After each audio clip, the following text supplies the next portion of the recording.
आपको ये अपना YouTube channel learning math science classes में आपका स्वागत है। आज हम लोग आरआरबी ग्रुप डी के मैथ एनालिसिस को देखेंगे, जो ऑल शिफ्ट में फर्स्ट, सेकेंड और थर्ड में पूछे गए 17/9/2022 का ये क्वेश्चन है। इन सारे क्वेश्चनों को मैं आप लोग को समक्ष रख रहा हूँ। हम लोग देखेंगे कि यह किस प्रकार का क्वेश्चन आ रहा है और आने वाले क्वेश्चनों को भी हम लोग इस तरह का एनालिसिस करके पता लगा सकता है कि किस तरह के आने वाले क्वेश्चन हैं। चलिए हम लोग आते हैं सीधा क्वेश्चन की ओर। कह रहा है एक नल किसी टंकी को 12 मिनट में और बी उसी टंकी को 28 मिनट में भरती है। दोनों नल को 4 मिनट तक चलाया जाता है और बी को बंद कर दिया जाता है, तो ये कितने समय में भरेगा, टंकी को भरेगा। तो हमें क्या करना है कि दोनों जो है अलग अलग जब भरता है तो एक ये जो है हमारा वो 21 मिनट में भर देता है और बी उसी टंकी को 28 में भर देता है। तो दोनों को अगर खोल देते एक साथ पिलाते हैं तो यानी ये जो है हमारा 21 मिनट में भर रहा है, बी उसी को क्या कर रहा है 28 मिनट में भर दे रहा है। तो दोनों का हम लोग क्या करते हैं एलसीएम ले लेते हैं। एलसीएम लेते हैं। अब एलसीएम कितना आ गया 84 आ जाएगा। अब 84 आ गया तो हम क्या करेंगे इसका फैक्टर कर देंगे। मतलब है ये जो है इसको ऐसे किया गया, इसके ऊपर डिवाइड कर दिया गया तो ये 4 आया, फिर इससे इसको डिवाइड कर दिया गया तो 3 आ गया। इसका मतलब है कि यह जब दोनों को खोला जाता है तो ये 4 लीटर को भर देता है और ये 3 लीटर को भर पाता है। 1 मिनट में ये 4 लीटर और ये 3 लीटर। अगर दोनों को एक साथ में खोला गया है इसका मतलब है कि 7 लीटर भरा गया और टंकी की क्षमता कितना हो गई 84 लीटर। तो 84 लीटर में 7 लीटर भर दिया, यानी कितना हो जाएगा 7 लीटर जब भर दिया तो कह रहा है बी उसी टंकी को तो 4 मिनट तक चलाया जाता था। 1 मिनट में दोनों मिल करके कितना भरा 7 लीटर। तो 4 मिनट तक चलाया गया, तो 4 मिनट तक चलाया गया तो कितना भर दिया 28 लीटर भर दिया। अब 28 लीटर भर दिया, 28 लीटर भर दिया गया तो 28 में से हम क्या करेंगे इस को घटा देंगे, यानी कितना बच गया इसके पास मात्र 56 बच गया। यानी 56 लीटर इस टंकी में भी खाली स्थान है जो भरा जाएगा। तो इस 56 लीटर को भरने के लिए कितने समय की और आवश्यकता होगी, यानी क्या हो जाएगा कि हम इस 56 को अब कौन भर रहा है जब बी को बंद कर दिया गया, मतलब ये तो बी को बंद कर दिया जा रहा है, इसको बंद कर दिया जा रहा है तो कितना भर रहा है बी बंद कर दिया तो ये भरेगा। तो ये का जो रेशियो कितना है 4 है, तो 4 से भागा दे दीजिए, यानी कितना हो जाएगा 14 चौका 56। मतलब आपका आंसर हो जाएगा 14। अगर इस तरह का क्वेश्चन आया तो आपका 14, अन्यथा आपका क्वेश्चन कर दिया कि टोटल कितना समय लगेगा भरने में, तो आप यहाँ ऐसे भी बना सकते हैं, जो कर सकते हैं कि ये जो है हमारा 14 एक यहाँ आंसर पूछ सकता है या फिर इसका आंसर उसकी टोटल समय पूछा जाएगा तो 18 हो जाएगा। कैसे 18 होगा कि 14 में से 4 जोड़ देंगे, 14 में से 4 जोड़ देंगे तब 18 हो जाएगा। टोटल समय हमारा टोटल समय निकलेगा, ये टोटल निकलेगा। चलिए हम लोग फिर अगला क्वेश्चन की ओर चलते हैं। अगला क्वेश्चन है कि किसी वस्तु का विक्रय मूल्य 3078 है तो उस वस्तु पर 5% की हानि होता है। अगर 5% लाभ कमाने के लिए उसे कितना में बेचेगा, तो 5% तो पहले हानि का निकालना पड़ेगा। तो हानि कितना हो रहा है 5% की हानि होती है जब बेचता है उस वस्तु को, तो कितना हो जाएगा ये 378। अब हानि हो रहा है तो हानि हो रहा है इसका मतलब कितना 100 में से हानि हो रहा है कितना का 5%, मतलब 100 में से है ये। अब 100 में से 5% मतलब 95% उसको बच रहा है। अब कह रहे ये तो हमारा निकल गया, इतना में निकालेंगे तो हम लोग का निकल जाएगा ये हानि में उसका विक्रय मूल्य। अब फिर कह रहा है कि इसमें 5% लाभ पर, तो इसी का जो विक्रय मूल्य है उसी का मतलब 5% निकालना होगा। तो हमें क्या कर दीजिए 105, मतलब 5% लाभ पर है, लाभ वाला जुटेगा और हानि है इसका लाभ कितना 100 का है तो 100 से 100 काट दी। अब बच गया कितना 19 × 5 = 95 और 21 × 5 = 105। फिर इसको काट दिया जाए तो 21 एक 19 एकम 19 बच गया 11 7 19 छक 114 फिर बच गया 117 में से 114 3 19 दूना 38 मतलब कितना हो गया 162 गुना 21। तो इसको फिर मल्टीप्लाई कर दिया गया तो 21 दूना 42 और 21 छक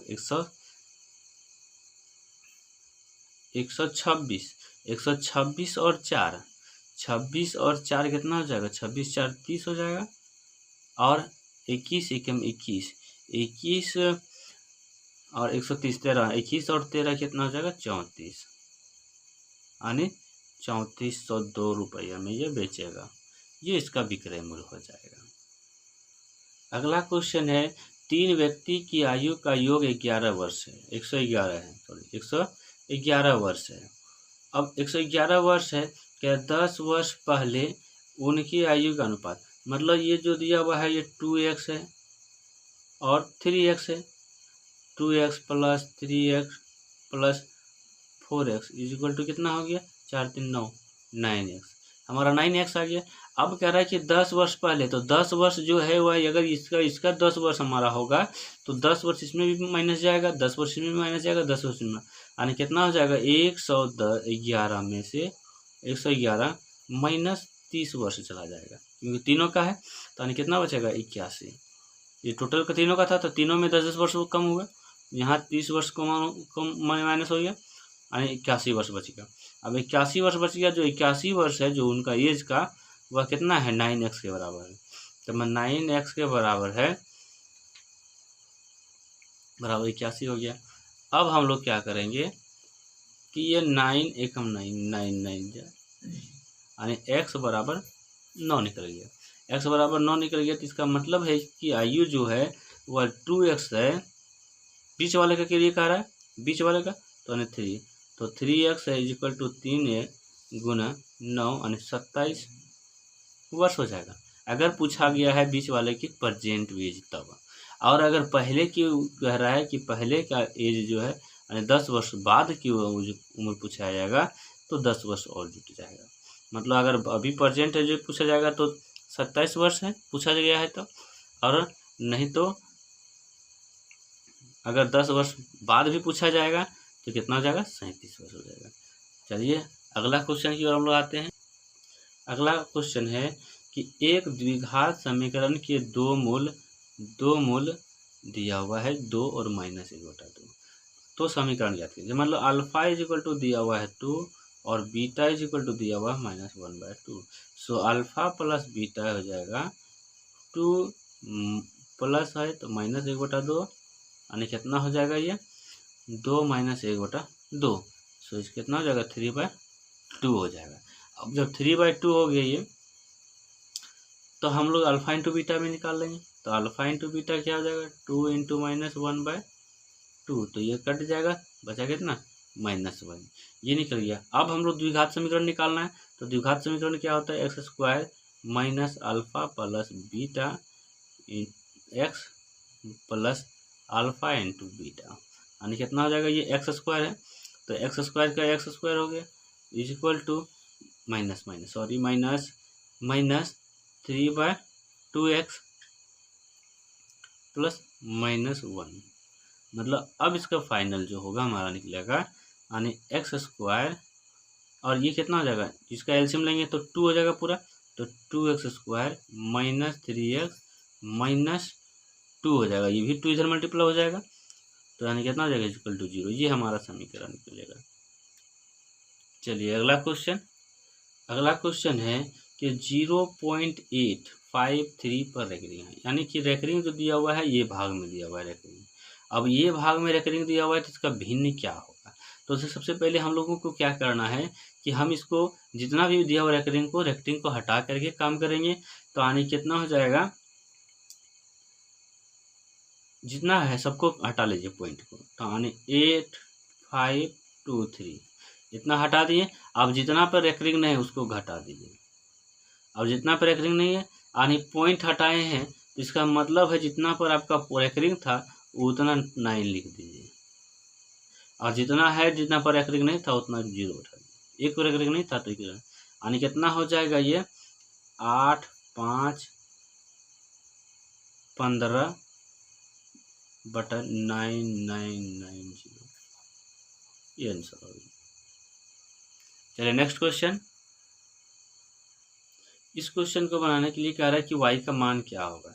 तो y का मान निकालने के लिए कह रहा है, तो जितना भी है हमारे पास बीच वाला टर्म जिसको मध्य अनुपात भी हमें पिछले वीडियो में इसी तरह का आया था, पिछले ये रिपीट ऐसे प्रकार के क्वेश्चन को रिपीट कर रहे हैं, और यह रिपीट कर रहे हैं क्वेश्चन मैं अब दिखा रहा हूँ कि कौन सा क्वेश्चन रिपीट किया था इस प्रकार का। देखिए इस प्रकार का क्वेश्चन मध्य अनुपात करके पूछा गया है, जो आपके लिए भी पूछा गया है, और ये क्वेश्चन 12/9 को पूछा गया है। 12/9 को 12 या 13 इसी तरह के पूछा गया है पिछले में। चलिए ऐसे क्वेश्चन पूछ रहे हैं और हम लोगों को ऐसे मध्य अनुपात निकालने के लिए कहा जा रहा है। तो यहाँ भी क्वेश्चन जो पूछा गया है आपको मध्य अनुपात के लिए ही पूछा गया है। यह भी क्वेश्चन मध्य अनुपात में ही है, क्योंकि बीच का टर्म निकालना है। तो क्या करिए, इसको पहले गुना कर दीजिए, मतलब अंदर का अंदर गुना करिए और बाहर का बाहर गुना करिए, बाहर का बाहर, इस तरह का क्वेश्चन रहे।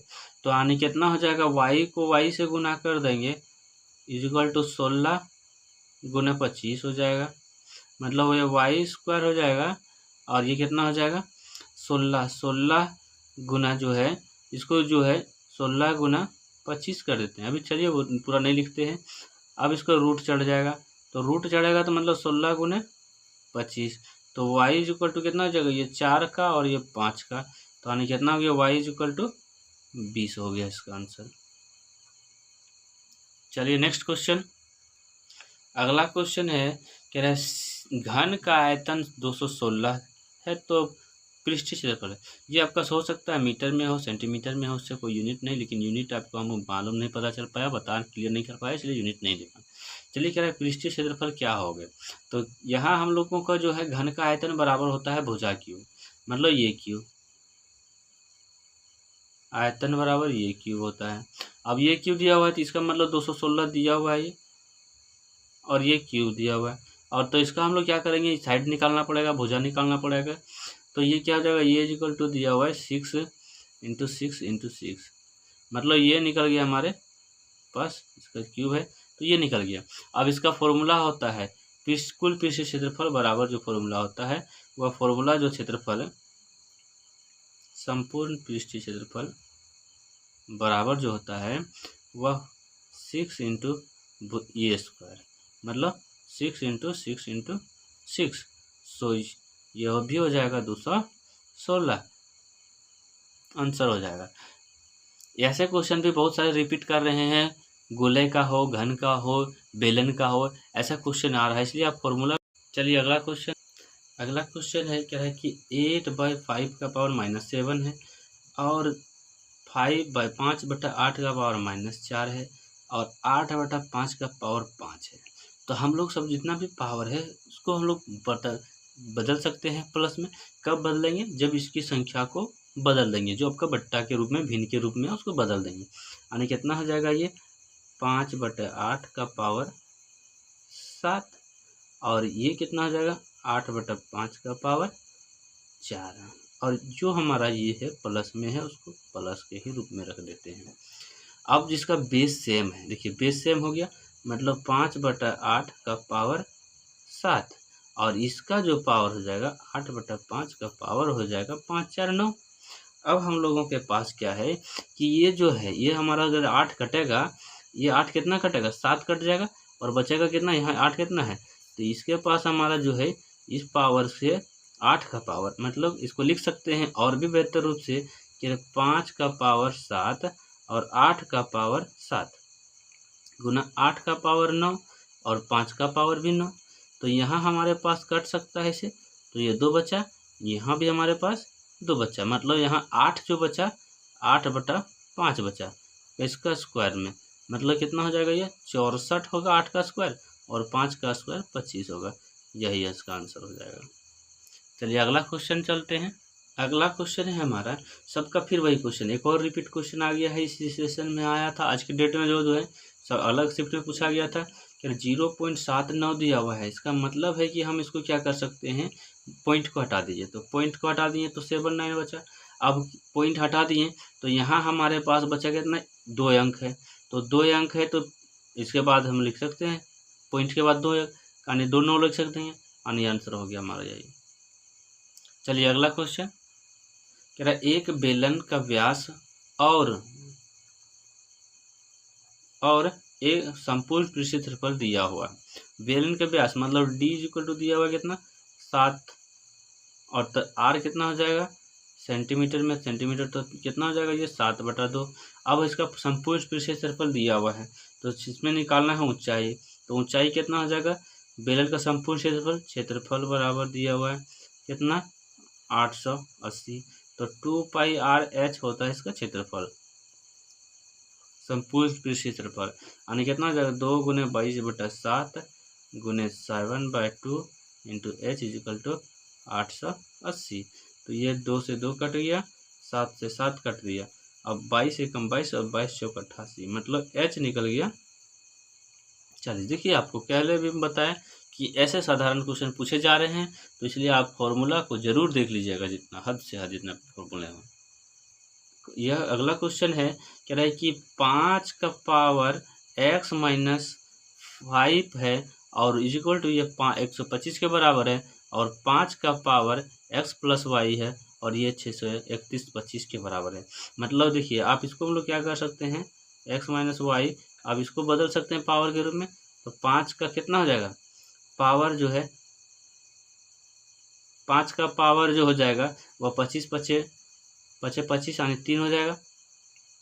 इसका पावर इसको फैक्टर कर देंगे तो, और ये भी कितना हो जाएगा, इसको भी सॉल्व करेंगे तो यानी कितना हो जाएगा x 5 का power x + y is equal to ये 25 625 को 25 से गुना करेंगे तो मतलब 25 का जो हो जाएगा, नहीं 5 का हो जाएगा पावर 4, 5 का पावर 5, सॉरी 5 का पावर 5 हो जाएगा।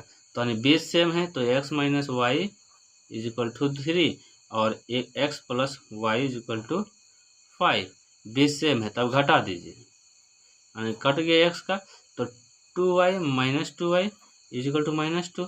सो y का मान पूछा है तो 2 एकम 2 यानी y इजिकल टू निकल गया हमारे पास 1 निकला, यानी y हो गया 1, ये आंसर हो गया। चलिए यदि आप मेरे चैनल पर नए हैं तो चैनल को सब्सक्राइब करें, लाइक करें और शेयर करें।